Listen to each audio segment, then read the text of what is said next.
Hey folks, welcome to installment number 1 for the series How Anti-Whiteism Works.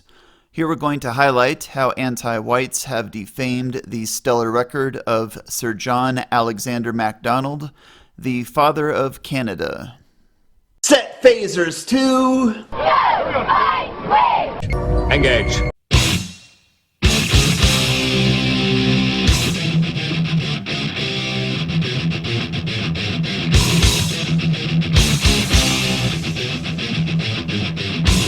The army will advance!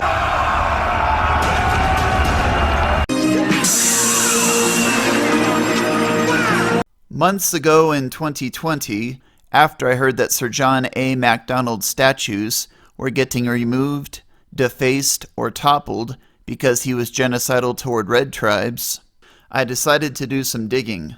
I searched John Macdonald genocide in Bing, and it wasn't until search results page 6 that I found the exculpatory context for this troubling passage.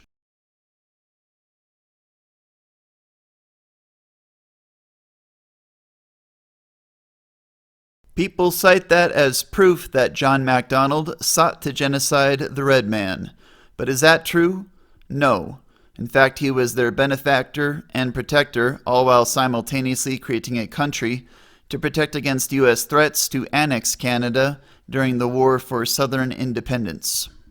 Links for a movie about that, as well as for a C2C article from which we're about to reference, will be in the video's description. Honest seekers, white and non-white alike, are invited to read and research the article. Dig the flick too. It's quality. Sir John Alexander Macdonald didn't commit genocide against the red tribes in Canada.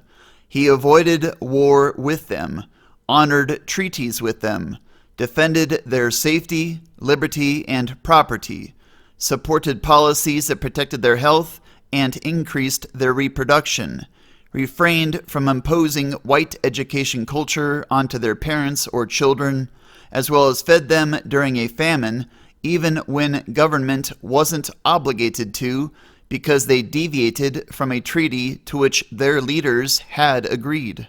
Start acknowledging true history indeed. Why would the audacious "John was genocidal" narrative even emerge when the facts contravene that rot?